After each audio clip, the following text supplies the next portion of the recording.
வணக்கம் நண்பர்களே, welcome to வலைக்குரல். நம்ம ஹிஸ்ட்ரி டாபிக்ல ஈழம் வரலாறு பார்த்துட்ருக்கோம். இது 2வது பாகம். முதல் பாகம் பார்க்காதவங்க நான் டிஸ்கிரிப்ஷனில் லிங்க் தரேன், அதையும் பாருங்க.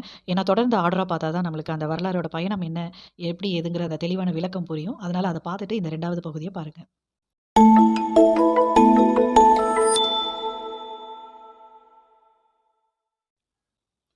இலங்கையோட வளர்ச்சிக்கு முழு காரணம் தமிழர்கள் தான். ஏன்னா தமிழர்கள் வந்து அறிவு, பொருளாதாரம், அவங்களுக்கு எக்கச்சக்க திறமைகள் இருக்கு அப்படிங்கிற காழ்ப்புணர்ச்சியில சிங்களத்தவர்கள் தன்கிட்ட அதிகாரம் வந்த அடுத்த வினாடியே என்ன பண்றாங்க, 3 ரூல்ஸ் கொண்டுட்டு வந்து ஒடுக்க பார்க்குறாங்க. இதுதான் நம்ம போன பதிவுல பார்த்தோம்.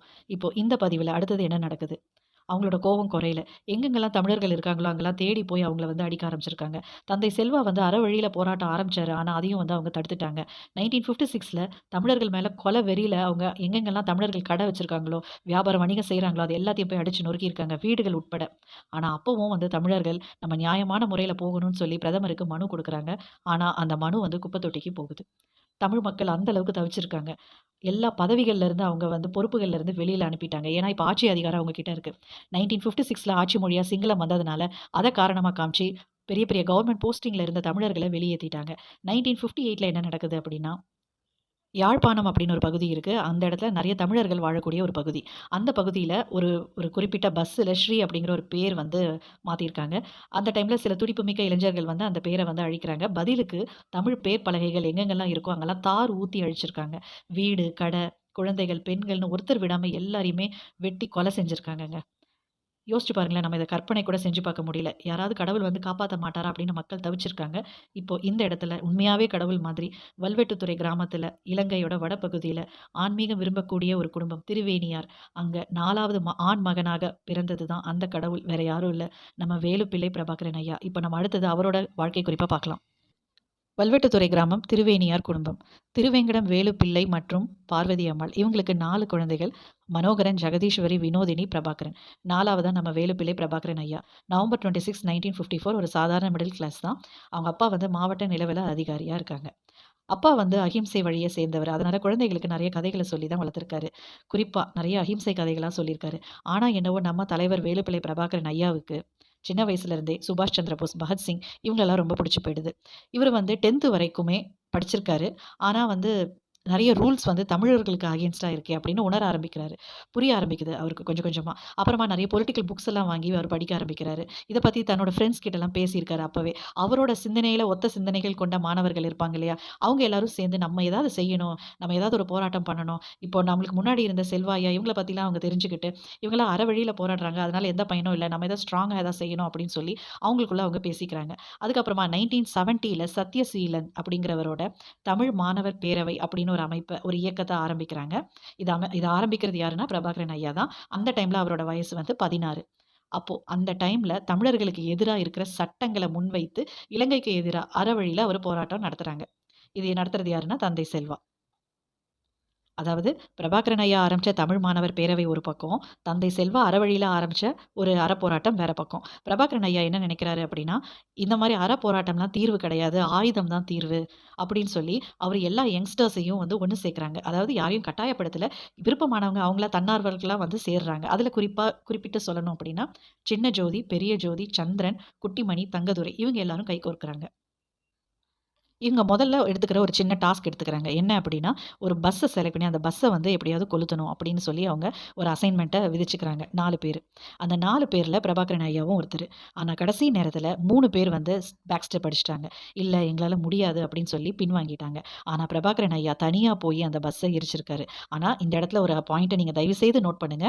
அவர் வெறும் பஸ்ஸ தான் எரிச்சாரு. பேசஞ்சர்ஸ் இருக்கும்போதெல்லாம் அந்த மாரி தப்பெல்லாம் அவரு செய்ய மாட்டாரு. வெறும் பஸ்ஸ தான் எரிச்சிருக்காரு.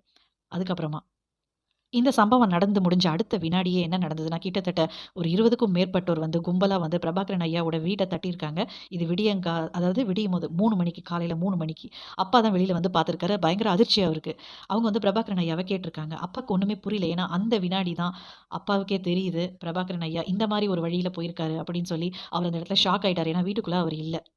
அப்போ இந்த இடத்துல நம்ம ஒரு விஷயம் புரிஞ்சுக்கணும். பிரபாகரன் ஐயா, நம்மளோட வழி இதுதான். மக்களுக்காக, நம்ம இனத்துக்காக நம்ம போராடணும்னு சொல்லி, நம்மளால குடும்பத்துக்கு எதுவும் ஆகக்கூடாது. குடும்பம் சேஃப்டியா இருக்கணும் அப்படின்னு சொல்லி, அவர் என்ன பண்ணிட்டாரு, வீட்ட விட்டு வெளியில வந்துட்டாரு. இந்த இடத்துல தான் பிரபாகரன் ஐயாவோட தந்தையாரும் வந்து புரிஞ்சுக்கிறாரு. சரி நம்ம பையன் வந்து இந்த வழியில போறான். அவன் அதனால தான் பகத்சிங் அ நம்ம சுபாஷ் சந்திர போஸ் ஐயாவ வந்து ரொம்ப பிடிக்குமே அவனுக்கு. ஒருவேளை இந்த வழியில போகணும்னு நினைச்சுட்டான் போல அப்படின்னு சொல்லி ஐயாவும் புரிஞ்சுக்கிறாரு. அப்போ ஒரு பக்கம் போலீஸ் எல்லாம் பிரபாகரன் ஐயாவ தேடிட்டு இருக்காங்க. இன்னொரு பக்கம் பிரபாகரன் ஐயாவோட ஃப்ரெண்ட்ஸ் மாத்தையா, கிட்டு, பேபி, சங்கர், புலேந்திரன் இவங்க எல்லாரும் சேர்ந்து பிரபாகரன வந்து எப்படியாவது ஐயாவ வந்து ஒளிச்சு வைக்கணும். அவர் வந்து போலீஸ் கண்ணுல பற்றக்கூடாதுன்னு சொல்லி அவங்களுக்கு வந்து ஹெல்ப் பண்றாங்க. ஒரு நாள் வந்து பிரபாகரன் ஐயாவோட அப்பா வந்து அவர தற்செயலா பார்க்குறாரு. பார்த்ததுமே அவர்கிட்ட கேட்குறாரு. நடந்தத பத்தி கேட்குறாரு. அப்ப அவரு சொல்றாரு, "ஆமா, நான் வந்து இந்த வழியில போணும்னு முடிவு பண்ணிட்டேன். தயவு செய்து இத பத்தி பேச வேண்டாம். என்ன விட்டுருங்க. என் வழியில என்ன விட்டுருங்க." நான் நம்ம மக்களுக்காக தானப்பா போறேன் அப்படின்னு அவர் எடுத்து சொல்லவும், அப்பாவும் அவரோட எண்ணத்த புரிஞ்சுகிட்டு அவங்களும் அந்த இடத்த விட்டு வந்துடுறாங்க. அதுக்கப்புறமா பிரபாகரன் ஐயா, அவரோட நட்பு வட்டாரங்கள் எல்லாரும் சேர்ந்து இயக்கத்த ஆரம்பிக்கிறாங்க.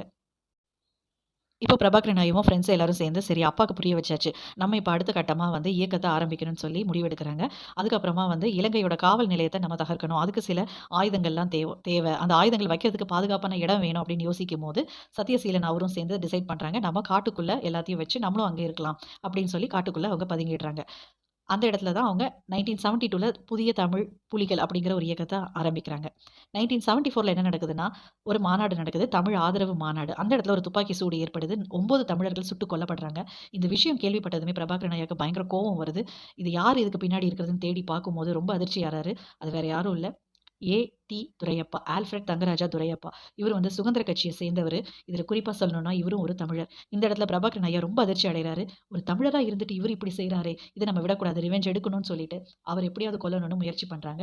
அதுக்கு அடுத்தது, அதுக்கு உண்டான திட்டத்த அவங்க தீட்டுறாங்க. ஆல்ஃபிரட் துரையப்பா வந்து வரதராஜர் கோயிலுக்கு ஒவ்வொரு வெள்ளிக்கிழமையும் வரதா ஒரு தகவல் இருக்கு. அதனால இவங்க எல்லாரும் சேர்ந்து அவர் வர பாதையில அதான் ஒரே வழியில தான் வருவாரு. அந்த வழியில தான் வருவாரு. கரெக்ட்டா வெள்ளிக்கிழமை தான் வருவாரு. இந்த தகவல் எல்லாம் சேகரிச்சதுக்கு அப்புறமா 27 ஜூலை 1975 அந்த டைம்ல அந்த டேட்ல பர்ட்டிகுலரா அந்த டைம்ல ஆல்ஃபிரட் துரையப்பாவ நம்ம பிளான் பண்ண மாதிரி அவர வந்து ஒழிக்கணும்னு சொல்லிட்டு ஒரு திட்டமா தீட்டுறாங்க. ஆனா, கடைசி நேரத்துல இந்த பிளான் வந்து ஃப்ளாப் ஆகுது. யார்னால அப்படின்னா, அவரோட ஃப்ரெண்ட் சிவகுமார்னால. ஏன்னா, இந்த டாஸ்க் வந்து சிவகுமார் அப்படிங்கிறவருக்கு தான் குடுக்கப்பட்டிருக்கு. அவரு பயந்து வேணான்ட்டு விட்டுட்டார் போல. அப்ப அந்த இடத்துல பிரபாகரன் ஐயா ஒரு வாசகம் சொல்றாரு. "ஒரு துளி பயம், ஒரு துளி விஷத்துக்கு சமம்" அப்படின்னு சொல்றாரு. இப்ப என்ன பண்றாரு, பிரபாகரன் ஐயாவே நேரா களத்துல போய் ஆல்ஃபிரட் துரையப்பாவ பிளான் பண்ண மாரி கொன்னுட்டு அந்த இடத்துல அந்த ஃபிளாகையும் வச்சுட்டு வராங்க. அந்த ஃபிளாக்ல பதாகையில புதிய தமிழ் புலிகள் அப்படிங்கிற அந்த குறியீடோட வச்சுட்டு வராங்க. இத பார்த்ததுமே அந்த டைம்ல எக்கச்சக்க இளைஞர்களுக்கு பயங்கர ஒரு உத்வேகமாயிருச்சு. அப்போ நம்மளும் வந்து ஏதாவது செய்யணும். அவங்களுக்கும் வந்து ஒரு இன்ஸ்பைரிங் ஆயி அவங்களும் வந்து இந்த இயக்கத்துல சேர ஆரம்பிச்சிருக்காங்க. இந்த மாரி கொஞ்சம் கொஞ்சமா தானா வந்து அந்த கூட்டங்கள் அதிகமாக பிரபாகரன் ஐயாவோட கூட்டத்துல எக்கச்சக்க இளைஞர்கள் வந்து சேர்றாங்க. ஆண், பெண் வித்தியாசம் இல்லாம எல்லாரும் வந்து சேர்றாங்க. அவங்க எல்லாருக்குமே ஆயுத பயிற்சி தராரு. அதுக்கப்புறமா அவங்க அதுக்குன்னு ஒரு இடம் ஃபிக்ஸ் பண்றாங்க. அந்த இடத்துக்கு பேர் வந்து பூந்தோட்டம். அந்த பூந்தோட்டத்துக்கு பழைய பேர் வந்து வனுவியா காட்டுப்பகுதி. அதுதான் அவங்க பூந்தோட்டம் அப்படின்னு பெயரிடுறாங்க. பிரபாகரன் ஐயாக்கு நெறைய கான்டாக்ட்ஸ் இருக்கு. அது மூலமா அவரு என்ன பண்றாரு, வெளியில இருந்து நெறைய வெப்பன்ஸ் எல்லாத்தையும் உள்ள கொண்டுட்டு வராரு. அத வச்சு அவர் தன்னுடைய இயக்கத்துக்கு வந்து ட்ரெய்னிங் குடுக்க ஆரம்பிச்சுடுறாரு. அது மட்டும் இல்ல, தன்னோட இயக்கத்த வந்து விரிவுபடுத்தணும், பெருசுபடுத்தணும். அதுக்கு நெறைய ஆயுதங்கள் தேவை, நெறைய சாப்பாடு தேவை முதல்ல எல்லாருக்கும். அப்புறம் நெறைய பண உதவியும் தேவை அப்படின்னதும் எல்லாரும் சேர்ந்து ஒரு முடிவு எடுக்குறாங்க. அப்போ நம்ம பேங்க்ரப்ட் பண்ணலாம் அப்படின்னு சொல்லிட்டு. எப்படி இருந்தாலும் பேங்க்ல இருக்கக்கூடியது மக்களோட வரி பணம் தானே! அது நல்ல காரியத்துக்கு தானே பயன்படுத்துறோம். நம்ம மக்களுக்காக தானே பயன்படுத்துறோம் அப்படின்னு சொல்லி, அதுவும் குறிப்பா அந்த டாக்ஸ் எல்லாமே வந்து சிங்கள அவங்களோட சம்மந்தப்பட்ட அந்த பணம் தானே இருக்குன்னு சொல்லி பேங்க்ரப்ட் பண்ணலாம்னு முடிவெடுக்குறாங்க. அதன் மூலமா தன்னோட படைகள அவங்க எக்ஸ்பேண்ட் பண்ணணும் அப்படின்னு நினைக்கிறாங்க. அடுத்தது மே 5 1976 இப்ப வந்து அவங்க தன்னோட இயக்கத்த பெயர் மாற்றம் செய்றாங்க. அதாவது தமிழ் ஈழம் விடுதலை புலிகள் அப்படின்னு பேர் மாத்துறாங்க. இந்த இயக்கத்துல செல்லக்கிளி, நாகராஜா, ஐயர், விஸ்வேஸ்வரர், பிரபாகரன் இந்த மாரி 5 டீம் வந்து ரெடி பண்றாங்க. இவங்க 5 டீமுக்கும் ஒவ்வொரு டீமுக்கும் ஒவ்வொரு விதமான ரோல்ஸ் குடுக்குறாங்க. ஒவ்வொருத்தருக்கும் ஒரு ஒரு வேலைகள வந்து பிரிச்சுக்கிறாங்க. அப்புறமா வந்து பிரபாகரன் ஐயா வந்து அவர் வந்து ஒரு ரோல் எடுத்துக்கிறாங்க அவங்க டீம்ல. அது வந்து ராணுவ தளபதி அந்த ரோல அவர் எடுத்துக்கிறாரு. அப்புறம் 3 முக்கியமான பணிகள வந்து இந்த இடத்துல அவங்க ஹைலைட் பண்ணிக்கிறாங்க. ஒண்ணு வந்து இலக்கிய உளவுத்துறை, இலக்கிய காவல்துறை, இலக்கிய ராணுவம் இந்த மாரி 3ஆ பிரிச்சுக்கிறாங்க. இந்த இனவாத அரசியலை அதாவது இந்த இலங்கை இவங்கள வந்து போர் முறையில தான் நம்ம சரி செய்ய முடியும். கொரில்லா வார்ஃபேர்ன்னு சொல்லுவாங்க. அப்படிங்கிறத பிரபாகரன் ஐயா ரொம்ப தீர்மானமா முடிவே எடுத்துட்டாரு. ஏன்னா நம்ம எவ்வளவோ வந்து அமைதியான முறையில நம்மளுக்கு முன்னாடி இருந்தவங்க எல்லாருமே அவங்க முன்னெடுத்திருக்காங்க. ஆனாலும் நம்ம அதுக்கு உயிர் இழந்தது தான் மிச்சம். நெறைய பேர் உயிர் இழந்துட்டாங்க. நெறைய வீடுகள், பொருட்சேதங்கள் நெறைய வந்துருச்சு. அதனால நம்ம வந்து இனிமேல் வந்து இந்த மாரி போர் முறையில போவோம் அப்படின்னு அவங்க உறுதியா முனைப்பெடுக்கிறாங்க. ஒவ்வொரு நாளும் தன்னார்வத்துல நெறைய இளைஞர்கள், பெண்கள், பெரியவங்கன்னு எல்லாருமே வயது வித்தியாசம் இல்லாம நெறைய பேர் வந்து அந்த இவங்க இயக்கத்துல வந்து சேர்றதுக்கு முன் வராங்க. ஏன்னா நம்மளோட இனத்துக்காக பாடுபடுற பிரபாகரன் ஐயாக்கு நம்ம துணை நிக்கணும், தோள் குடுக்கணும்னு சொல்லிட்டு நெறைய பேர் வராங்க. அதனால அந்த இயக்கத்துல மெம்பர்ஸ் அதிகமாறாங்க இல்லையா? அப்போ பிரபாகரன் ஐயா வந்து நம்ம டீம் வந்து இன்னும் நெறைய பெருசா ஆறதுனால, இன்னும் ஸ்ட்ரிக்ட்டான ரூல்ஸ் போடணும். டீசென்ட்டா, ஒபீடியன்ட்டா இருக்கணும். ஒரு மிலிட்டரி ரூல் மாரி அவரு கொண்டுட்டு வராரு. அதில சில முக்கியமான ரூல்ஸ் என்ன அப்படின்னு பார்த்தீங்கன்னா, ஃபர்ஸ்ட் பாயிண்ட் நோ ட்ரக்ஸ். மது, போதை, புகை எதுவுமே இருக்கக்கூடாது அப்படிங்கிற ஒரு ரூல போடுறாரு. அடுத்தது உமனைசிங் கிடையாது. பாலுணர்வு கிடையாது. அடுத்தது இது உடல் கட்டுப்பாடு, மனக்கட்டுப்பாடு இந்த மாரி நெறைய ரூல்ஸ் போடுறாங்க. அதுக்கப்புறமா பிரபாகரன் ஐயா ஒரு நாள் வந்து அவரு உணர்றாரு. என்ன அப்படின்னா, நம்ம குடுக்குற இந்த ராணுவ பயிற்சி வந்து போதாது. நம்ம வந்து சர்வதேச அளவுல வந்து ஆயுத பயிற்சி குடுக்கணும் நம்ம மக்களுக்கு. அதாவது இன்டர்நேஷனல் லெவல்ல ட்ரெய்னிங் குடுக்கணும் அப்படின்னு சொல்லிட்டு, அந்த டைம்ல உமா மகேஸ்வரன், அப்புறமா பாலசிங்கம். இவங்க வந்து அந்த டைம்ல வந்து இயக்கத்துல சேர்றாங்க. இன்டர்நேஷனல் ட்ரெய்னிங் குடுக்கணும் அப்படின்னு சொல்லி முடிவெடுக்குறாங்க. அதுக்கு என்னென்ன செய்யணும் அப்படின்னு கான்டாக்ட்ஸ்லாம் வச்சு பேசி அதுக்குண்டான செயல்பாட்டுல இருக்காங்க. இப்ப அடுத்தது என்ன நடக்குதுன்னா, 1977ல தந்தை செல்வா வந்து மரணம் அடைஞ்சிடுறாரு. அதே வருஷம் இலங்கை வந்து திரும்பவும் இலங்கையில வந்து தமிழர்கள தாக்குறாங்க. இது வந்து இப்ப இருக்கிற கவர்ன்மெண்ட் யாரு அப்படின்னா, ஜெயவர்தினி கவர்ன்மெண்ட். இப்ப இந்த இடத்துல என்ன நடக்குதுன்னா, கிட்டத்தட்ட 25,000த்துக்கும் மேற்பட்டவங்க வந்து அவங்களோட வீட வந்து இழக்குறாங்க. அப்புறம் 100 கோடிக்கு சமமான சொத்துக்கள், ப்ராப்பர்ட்டீஸ் அந்த வீடு, கடைங்க இது மாரி எல்லாத்தையும் வந்து அவங்க நொறுக்குறாங்க, அடிச்சு ஒழிக்கிறாங்க. அடுத்தது 60,000 மலையக தமிழர்கள் வந்து துன்புறுத்தப்படுறாங்க. அது மட்டும் இல்லாம 1000த்துக்கும் மேற்பட்ட தமிழர்கள் வந்து கொலை பண்ணிடுறாங்க இந்த இடத்துல. இந்த ஜெயவர்தினி கவர்ன்மெண்ட் இந்த வருஷத்துல. இப்போ இந்த சம்பவங்கள் நடந்துக்கிறத கேள்விப்பட்டு பிரபாகரன் ஐயாக்கு இன்னும் கோவம் அதிகமாயி, நம்ம வந்து இம்மீடியட்டா ஏதாவது ஒண்ணு பெரிய ஒரு விஷயம் பண்ணணும். அவங்களுக்கு புரிய வைக்கணும், பெருசா பண்ணணும்னு சொல்லிட்டு அவர் என்ன பண்றாரு, நம்ம வந்து தீ வைக்கணும் அப்படின்னு சொல்லிட்டு முடிவு பண்றாரு. அதுக்கப்புறம் இல்ல நம்ம வந்து அதுக்கு காரணமான அந்த எம்பிகள வந்து கொலை பண்ணணும்னு சொல்லி பேக் டூ பேக் 11 பேர் கொல்லப்படுறாங்க. இப்போ இந்த விஷயங்கள் வந்து பொதுமக்களுக்கிடையே வந்து பயங்கர பேசு பொருளாகுது. எல்லாருமே பிரபாகரன் ஐயாவோட இந்த செயல வந்து ரொம்ப பெருமையா பேசுறாங்க. ஓகே ஒருவேள வந்து நம்மளும் வந்து இந்த மாரி நான் வயலன்ஸ்ல போகணும்னு சொல்லி தப்பு பண்ணிட்டோமோ! நெறைய நாள் வந்து வேஸ்ட் பண்ணிட்டோமோ! இவங்கள மாரி இந்த மாரி ஒரு பதிலுக்கு பதில் ரிவெஞ்ச் எடுத்தா ஒருவேள சொல்யூஷன் கிடைச்சிருக்குமோ! அந்த மாரிலாம் பேச ஆரம்பிச்சுட்டாங்க. இவங்க இயக்கத்த பத்திலாம் பேச ஆரம்பிச்சுட்டாங்க. இப்போ இந்த விஷயத்த கேள்விப்பட்ட ஜெயவர்தினி கவர்மெண்ட்டுக்கு ரொம்ப ஷாக் ஆயிருச்சு. கோவம் இன்னும் அதிகமாயிருச்சு. இவங்கள வந்து எப்படியாவது தடை செய்யணும். இந்த அமைப்ப வந்து தடை செய்யணும். அப்படின்னு சொல்லிட்டு இன்னும் நெறைய போலீஸ்கள இதுக்குன்னு தனியா அவங்க ஸ்பெஷலா அப்பாயிண்ட் பண்றாங்க. அதுக்கப்புறமா பிரபாகரன் ஐயாவ எப்படியாவது வந்து டோட்டலா இந்த இடத்த விட்டு அனுப்பணும். இல்லன்னா அழிச்சிரணும். அந்த மாரி அவங்க ஏதோ ஒரு முடிவு எடுக்குறாங்க. அழிச்சிரணும் அப்படின்னு முடிவு எடுக்குறாங்க. அவர வந்து அழிக்க போறாங்க, அவர கொலை பண்ண போறாங்க அப்படிங்கிற செய்தி வந்து பிரபாகரன் ஐயாக்கு எப்படியோ வந்துருது. அவர் உடனே அடுத்தது என்ன யோசிக்கிறாருன்னா, நம்ம தற்சமயமா தமிழ்நாட்டுக்கு போலாம் அப்படின்னு யோசிக்கிறாரு. சொல்லப்போனா தமிழ்நாடு, குமரிக்கண்டம், தமிழீழம் இதெல்லாம் சேர்ந்தது தான் தமிழகம். ஆனா இன்னைக்கு நம்ம கிட்ட இருக்கிறது வந்து தமிழ்நாடு மட்டும் தான். தமிழீழத்த வந்து நம்ம இழந்துட்டோம். குமரிக்கண்டம் வந்து கடல்ல மூழ்கி போயிருச்சு. இப்போ தமிழ்நாட்டுக்கு அவர் வரும்போது, இங்க வந்து ஒரு தாயுள்ளம் கொண்டு அவர வந்து வரவேற்றிருக்காங்க.